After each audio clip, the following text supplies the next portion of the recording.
आवाज सब चीज रेडी है बस। नमस्कार विद्यार्थी जी,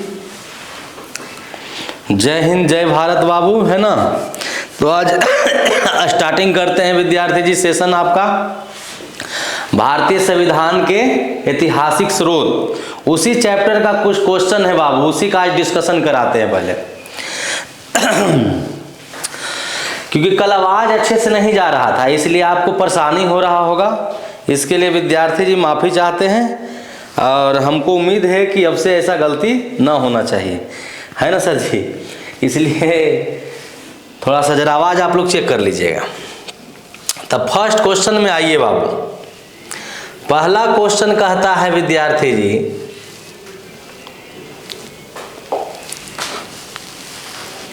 पहला क्वेश्चन है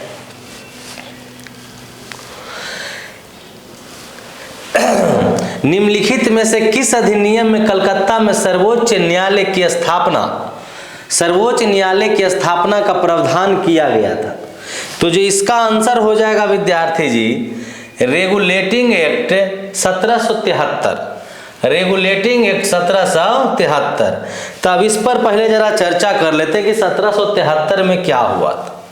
जब बाबू ईस्ट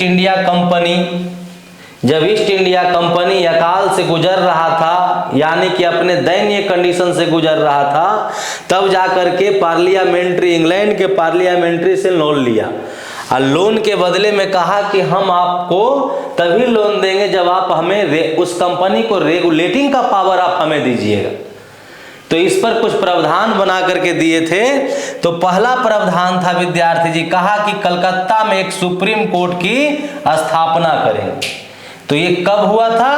तो ये जा करके बाबू रेगुलेटिंग एक्ट 1773 के तहत तो हुआ था, लेकिन यदि वर्ष पूछा जाए तो 1774 लगाना है। इसमें पूछा जाएगा कि जजों की संख्या कितनी थी। तो जजों की संख्या 4 थी, जिसमें एक मुख्य और 3 अन्य न्यायाधीश। मुख्य का क्या नाम था? तो एलिजा इम्पे। मुख्य का क्या नाम था? Elijah Impey. हाँ,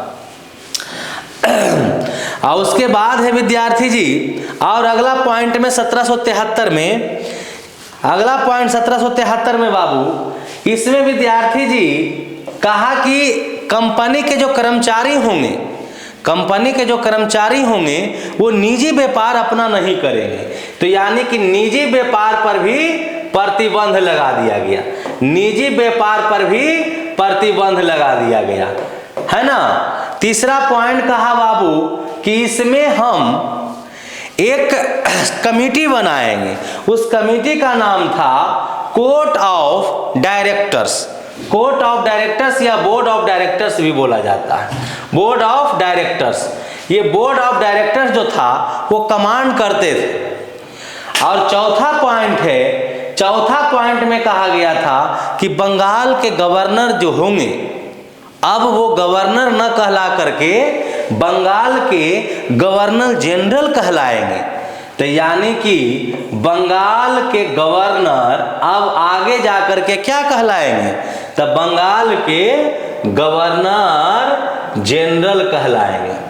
जरा देखो, नाम चेंज हो गया विद्यार्थी, है ना।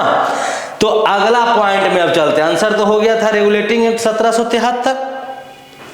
अब अगला पॉइंट है बाबू, ऑप्शन नंबर बी, कहता पीठ का भारत अधिनियम 1784। तो ये पीठ का भारत 1784 में मेन इंपोर्टेंट पॉइंट, जो आपका बोर्ड ऑफ डायरेक्टर था ना, यही 2 भागों में बट गया था। ये 2 भागों में बट गया था। इसको 2 नाम से अब जाना जाता था बाबू, बोर्ड ऑफ कंट्रोलर और एक बोर्ड ऑफ डायरेक्टर ऑलरेडी बना हुआ था। तो यही बोर्ड ऑफ डायरेक्टर बचा हुआ रह जाता है। अब काम में देखा जाए कि दोनों में काम में क्या क्या था। तो ये देखता था विद्यार्थी जी, व्यापार मामला को देख रहा था board of director. Board of controller क्या देख रहा था? तो राजनीति मामला, है ना, राजनीति मामला। और क्या चीज था जी? प्रशासनिक मामला, कि कैसे करके शासन प्रशासन और अपने क्षेत्र को बढ़ाया जाए, है ना। अगला पॉइंट है विद्यार्थी जी, सी नंबर पर जरा चर्चा करते हैं। तो सी नंबर जो है बाबू, सी नंबर में कहा गया विद्यार्थी जी कि ये जो है 20 वर्षों के लिए इसका अधिकार पत्र पहला बढ़ाया गया, ठीक ना। फिर उसके बाद कहा गया कि कंपनी जो है चाय और चीन के साथ इसके व्यापार पर प्रतिबंध लगा दिया गया। किस किस पर छोड़ करके? चाय को छोड़ा गया और चीन को छोड़ा गया। अब बाकी पर क्या किया गया? प्रतिबंध लगा दिया गया, बाकी पर प्रतिबंध लगा दिया गया।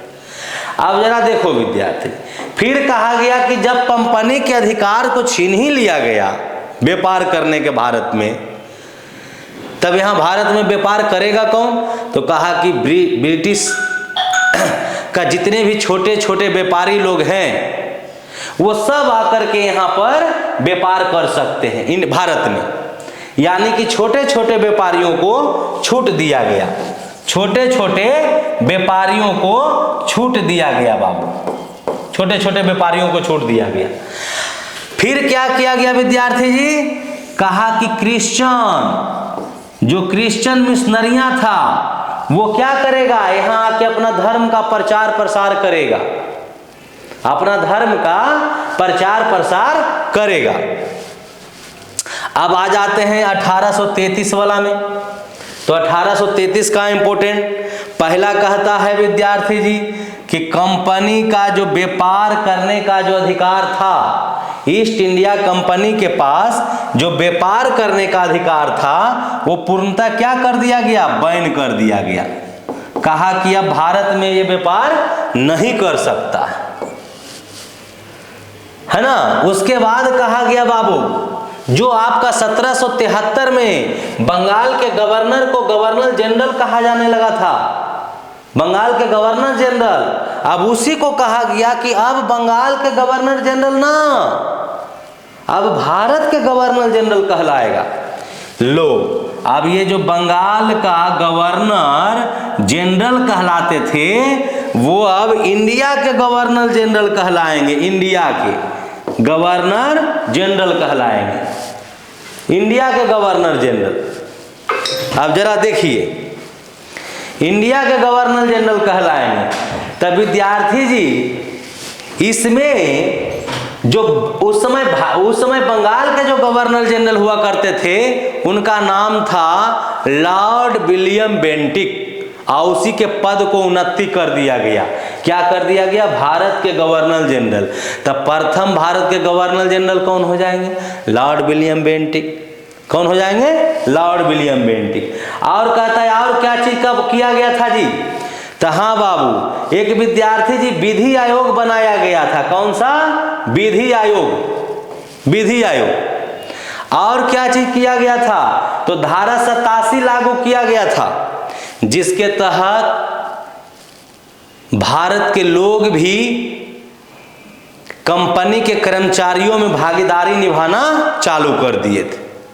किस चार्टर एक्ट के तहत? 1833 के तहत। तब आगे नेक्स्ट चलते हैं, इसका स्क्रीनशॉट ले लीजिए, है ना। नेक्स्ट में बाबू, नेक्स्ट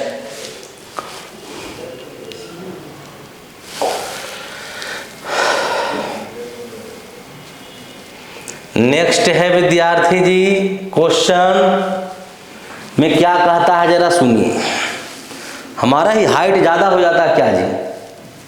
नहीं ना, ठीक है, स्क्रीन में आ रहा है ना। कहता है बाबू कि सर्वोच्च न्यायालय, दूसरा नंबर, सर्वोच्च न्यायालय की स्थापना के संबंध में निम्नलिखित में से कौन से कथन सही हैं? इस पॉइंट को जरा क्वेश्चन को समझना है। सर्वोच्च न्यायालय की स्थापना के संबंध में कौन से कथन सही है? तब पहला कहता है बाबू कि कलकत्ता में सर्वोच्च न्यायालय की स्थापना 1773 के रेगुलेटिंग एक्ट के द्वारा किया गया था। इसका मतलब सही है विद्यार्थी जी, बिल्कुल। फिर कहता लेमेस्टर इस न्यायालय के प्रथम मुख्य न्यायाधीश थे। ये गलत है जी, ये गलत है, क्योंकि प्रथम मुख्य न्यायाधीश अभी किसका नाम बोले थे? एलिजा इम्पे का। किसका नाम बोले थे? एलिजाइम पे। तो इसलिए हमारा कौन सा ऑप्शन हो जाएगा सही जी? हमारा केवल 1 हो जाएगा, केवल 1 हो जाएगा। समझ गए ना? केवल 1 हो जाएगा। तो नेक्स्ट चलते हैं, नेक्स्ट चलते हैं।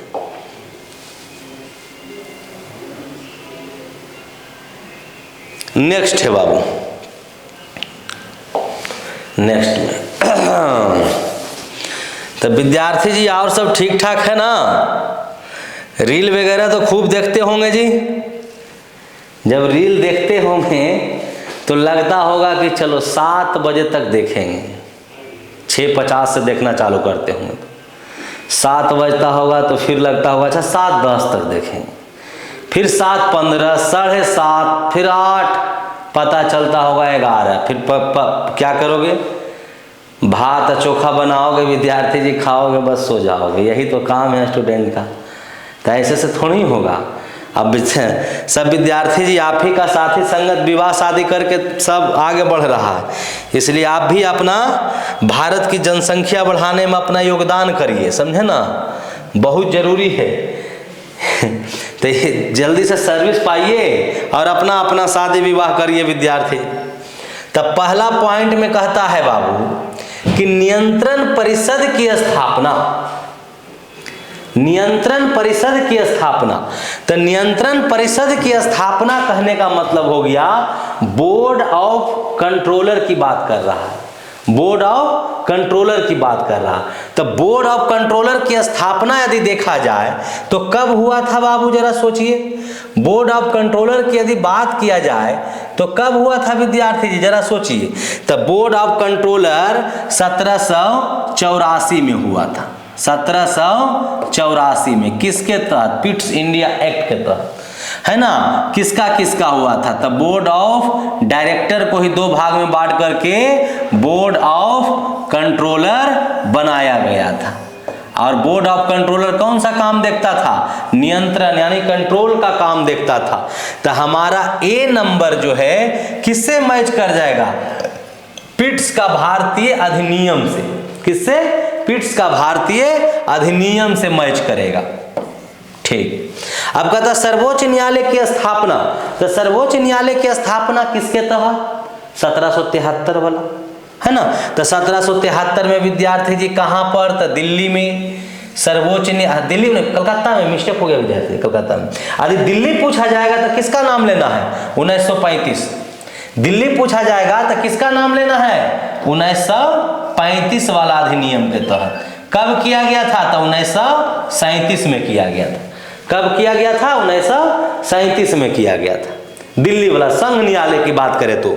लेकिन सर्वोच्च न्यायालय की स्थापना कहा जा रहा है किसका? कलकत्ता। तो विद्यार्थी जी कौन सा हो जाएगा हमारा?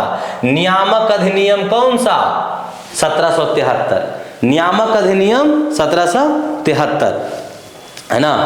अच्छा, जरा हम भी विद्यार्थी जी आपके पॉइंट पे चलते हैं, कमेंट्स वगैरह भी देखते रहेंगे, कोई टेंशन ना लीजिए। हाँ,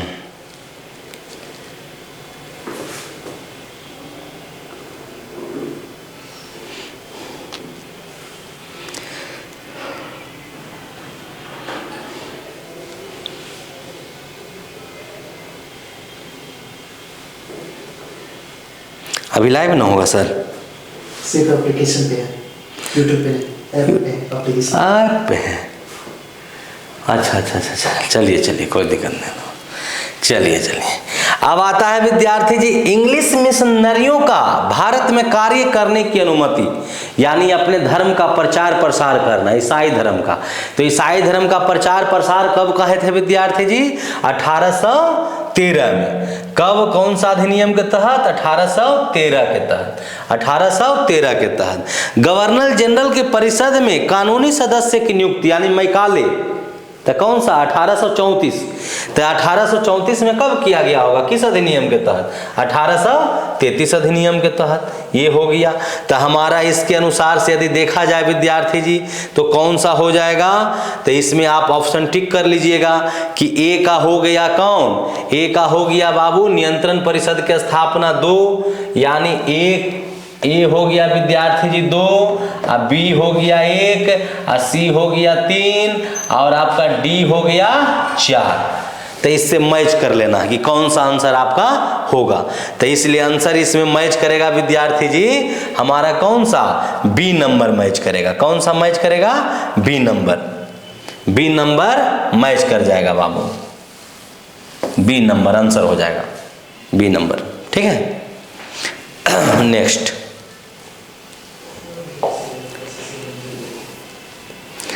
अब आता है विद्यार्थी, कहता निम्नलिखित में से किससे भारत में अंग्रेजी शिक्षा की नींव पड़ी थी। अंग्रेजी शिक्षा की नींव पड़ी थी, इस पर चर्चा करने के लिए बोला है। अंग्रेजी शिक्षा की नींव पड़ी थी, तो जरा देखिएगा, कहता 1813 का चार्टर एक्ट। तो हाँ बाबू ये सही, 1813 का चार्टर एक्ट में ही 1 लाख का प्रावधान किया गया था। 1 लाख का प्रावधान किया गया था कि अब जो है अंग्रेजी शिक्षा का भारत में संचालन किया जाए, है ना। दूसरा पॉइंट कहता है बाबू general committee of public instruction, हाँ जी 1823 में बना करके इसी को 1 लाख रुपया खर्च करने के लिए दिया गया था। फिर तीसरा कहता है विद्यार्थी जी प्राच्य विद आंगल विद विवाद, हाँ क्योंकि प्राच्य विद का कहना था कि पूर्णतः अंग्रेजी भारत में शिक्षा लागू किया जाए, और आंगल विद का कहना था कि नहीं अंग्रेजी और हिंदी मिला करके लागू किया जाए। और इस तरह से विद्यार्थी जी दोनों में विवाद था, ये भी एक अंग्रेजी शिक्षा का जन्म का कारण बना था। तो हमारा बाबू कौन सा, तीनों का तीनों हो गया विद्यार्थी जी, सही सही तीनों। तो इस अनुसार से कौन सा ऑप्शन मेरा सही होगा जी, तो 4 नंबर होगा। कौन सा, 4 नंबर, समझ गए। अब आगे नेक्स्ट 5वां नंबर क्वेश्चन में, 5वां नंबर क्वेश्चन में कहता है विद्यार्थी जी, ये सब क्वेश्चन घटना चक्र से है बाबू। कहता किस अधिनियम के द्वारा ब्रिटिश संसद ने चाय और चीन के साथ व्यापार को छोड़कर ईस्ट इंडिया कंपनी के भारत के साथ व्यापारिक एकाधिकार को समाप्त कर दिया था। जरा देखिएगा, इसमें कंफ्यूजन होता है बच्चा को। कहता किस अधिनियम के द्वारा ब्रिटिश संसद ने चाय और चीन के साथ व्यापार को छोड़कर, तो जरा देखिएगा चीन के साथ और क्या करा, भारत के व्यापारिक एकाधिकार। यदि भारत के व्यापारिक भारत के साथ व्यापारिक एकाधिकार कह दिया जाए विद्यार्थी जी, तो समझ जाना कि 1813 का चर्चा कर रहा है। सिर्फ भारत में यदि माना कर रहा है तो, है ना। यदि कह दिया जाएगा कि ईस्ट इंडिया कंपनी को पूर्णतः व्यापार के लिए बैन किया गया है, तो समझ जाना बाबू कि ये 1833 का चर्चा। यदि सिर्फ भारत में चर्चा बैन किया गया है विद्यार्थी जी, तो समझ जाओ कि 1813 का चर्चा। यदि पूर्णतः बैन तो 1833, अब भारत में सिर्फ बैन तो 1813, है ना। तब आ जाइए हम लोग, कब समाप्त किया गया था, तो कौन सा आंसर हो जाएगा जी, हमारा आंसर हो जाएगा 1813। फिर कहता 1833 का चार्टर अधिनियम क्या कहा था, तो व्यापार करने के लिए प्रतिबंध लगाया था, ये वाला हो गया 1833। 1853 में क्या किया गया था, तो 1853 में विद्यार्थी जी ये जो चार्टर अधिनियम में 20 वर्ष के लिए बार बार जो अधिकार पत्र को बढ़ाया जा रहा था, वो इस बार नहीं बढ़ाया गया, क्योंकि ब्रिटिश पार्लियामेंट्री को इच्छा था कि अब ईस्ट इंडिया कंपनी को कभी भी हम भंग कर सकते हैं, उसका इच्छा था, इसीलिए इसके अधिकार पत्र को नहीं बढ़ाया गया था। और विद्यार्थी जी जब 1857 का विद्रोह हो गया, तब जाकर के फिर से एक अधिनियम लाया, कौन सा, 1858 का लाया। और उसी समय क्या किया, कहा कि भारत के जो अब गवर्नर जनरल होंगे उनका नाम क्या रखा जाएगा, भारत के वायसराय के नाम से जाना जाएगा।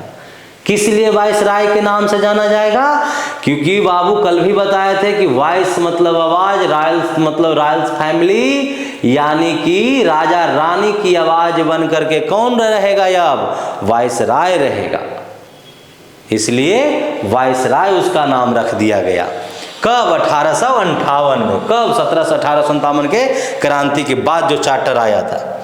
अब अगला है विद्यार्थी जी 1873। तो 1873 में ही क्या किया गया? कहा ईस्ट इंडिया कंपनी जो है, ईस्ट इंडिया कंपनी जो है अब क्या होगा? समाप्त हो गया। अब ईस्ट इंडिया कंपनी नहीं रहा, खत्म, जाओ कहानी खत्म, है ना। हमारा आंसर कौन हो गया जी? 1813। तो 1813 के और यदि चर्चा करते हैं तो 1813 में चर्चा करेंगे बाबू। तो पहला नंबर तो हो गया विद्यार्थी जी कि यहाँ पे 20 वर्षों के लिए बढ़ाया गया, ठीक। फिर करेंगे बाबू तो कंपनी को चाय और चीन के साथ व्यापार को छोड़कर बाकी पर प्रतिबंध लगा दिया गया। फिर कहता है विद्यार्थी जी ईसाई मिशनरियों को भारत में इजाजत दे दिया गया प्रचार प्रसार करने के लिए। फिर अगला पॉइंट कहता है बाबू कि ब्रिटेन के छोटे छोटे जो व्यापारी थे उनको भी छूट दे दिया गया कि जा करके आप भारत में व्यापार कर सकते हैं, भारत में व्यापार कर सकते हैं। क्योंकि बड़ा व्यापारी का तो कंप्लीटली बंद कर दिया गया था, तो छोटा तो जाना ही ना पड़ेगा। हाँ आगे नेक्स्ट। हाँ जी सर जी,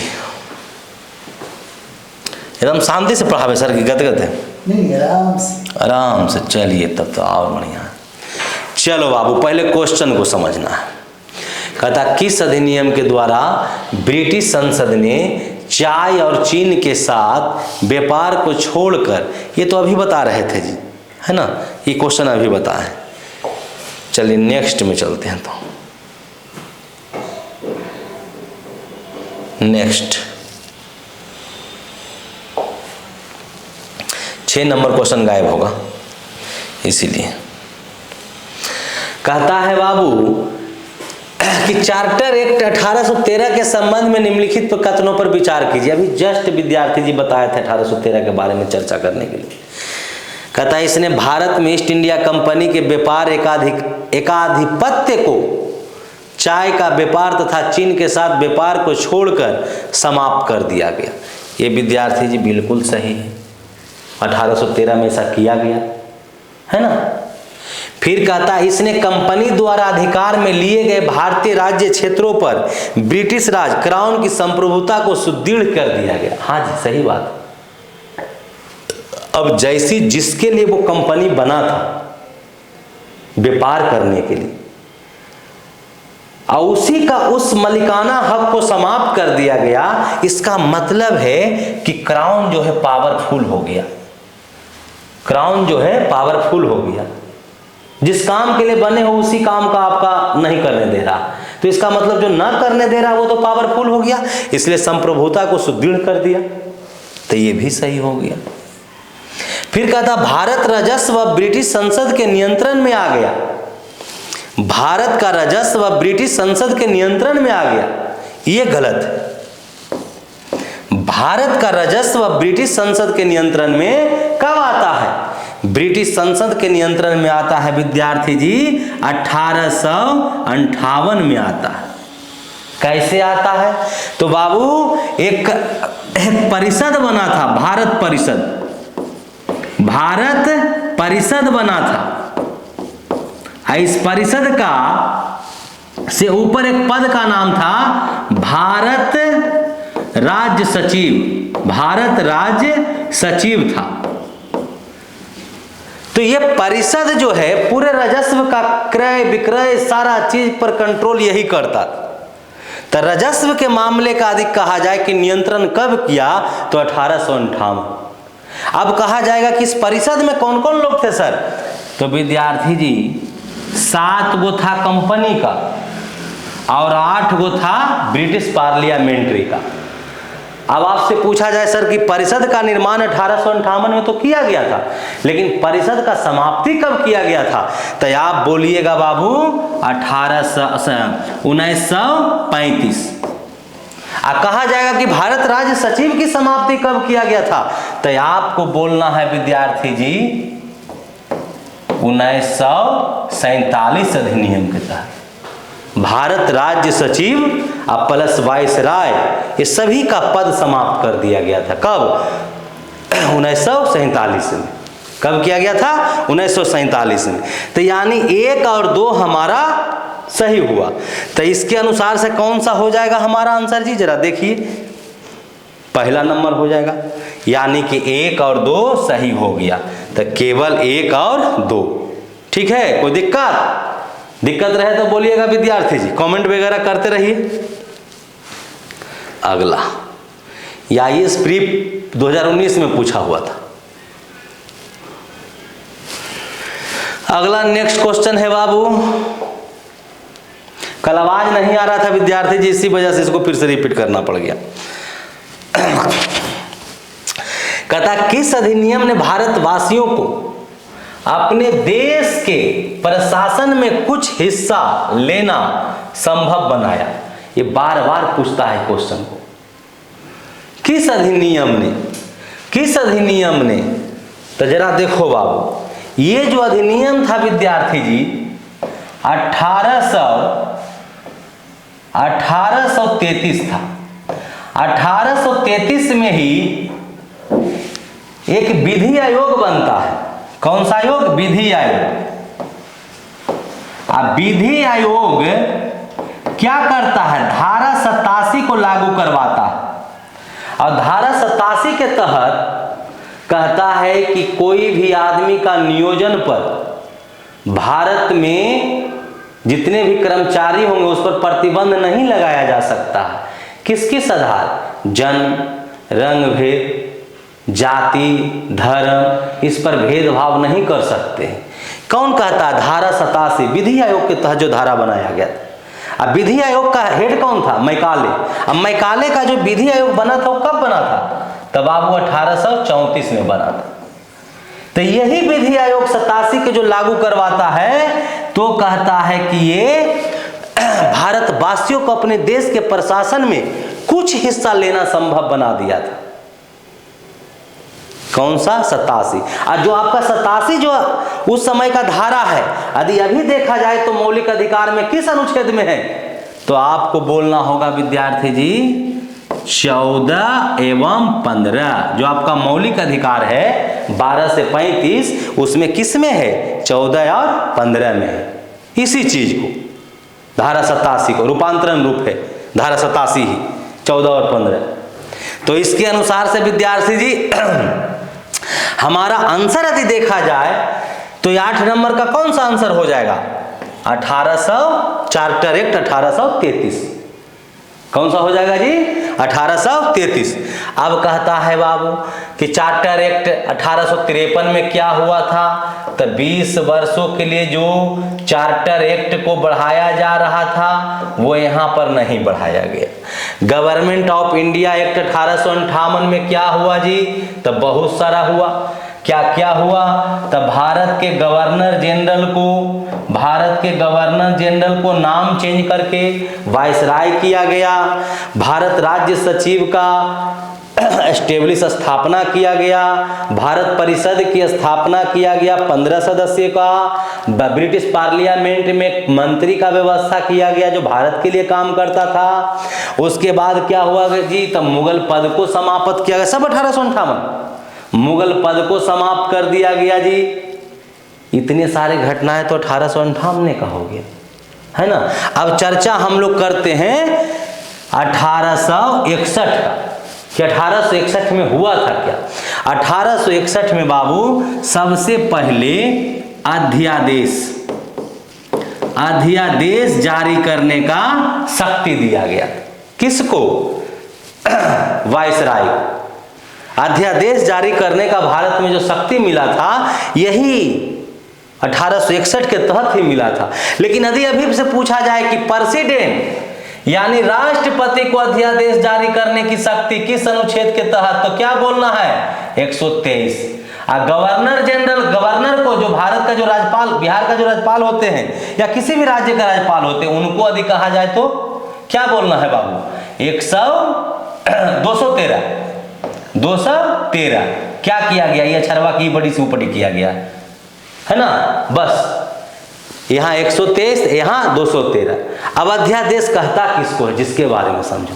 अध्यादेश कहता है विद्यार्थी जी जिस समय सदन न चल रहा हो, उस समय यदि कोई रूल कानून बनाना हो, ऐसे कंडीशन में प्रेसिडेंट जो हमारे घर के बूढ़ बुजुर्ग हैं, सबसे बूढ़ बुजुर्ग किनको माना जाता है? राष्ट्रपति को। वो कह दे, वो एक रूल बन जाता है और उस रूल को ही क्या बोला जाता है? अध्यादेश बोला जाता है। जैसे आपके घर के एग्जाम्पल से लेकर के चलते हैं कि अध्यादेश किसको बोला जाता है।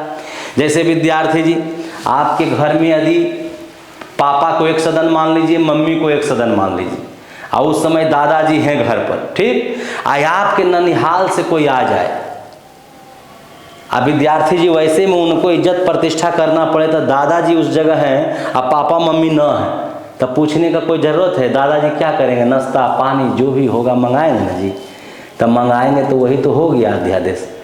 यानी कि घर का जो मेंबर है, जो मुख्य सदस्य है, वो न रहते हुए जो बुजुर्ग हैं जो काम कर दें, वही तो अध्यादेश है। तो अध्यादेश का और एग्जाम्पल, तो आपका जो नोटबंदी हुआ था उस समय आपका पार्लियामेंट्री नहीं चल रहा था, सत्र नहीं चल रहा था, लेकिन नोटबंदी कर दिया गया था, है ना। तो वही अध्यादेश के तहत किया गया था। अध्यादेश बाद में पास करा लिया जाता, वो बाद की मैटर है। तो विद्यार्थी जी हमारा आंसर कौन सा हो गया बाबू? 8 का 1 हो गया। कौन सा? 8 का ए हो गया, 1833। इस समय विद्यार्थी जी भारत के प्रशासन में भारतवासियों को कुछ संभव तक हिस्सा लेना संभव बनाया गया था। ठीक है, अगला नेक्स्ट क्वेश्चन विद्यार्थी जी। अगला बाबू इसमें अभी क्वेश्चन नहीं है, क्वेश्चन और आगे विद्यार्थी जी जब तक इसमें एंट्री करते हैं, और तब तक के लिए विद्यार्थी जी नमस्कार, है ना। जय हिंद, जय भारत। आगे विद्यार्थी जी जारी रखेंगे काम को, ठीक है। क्वेश्चन जब तक ऐड करते हैं बाबू। हाँ सर जी, क्या लीजिए इसको बंद करिएगा तो ना।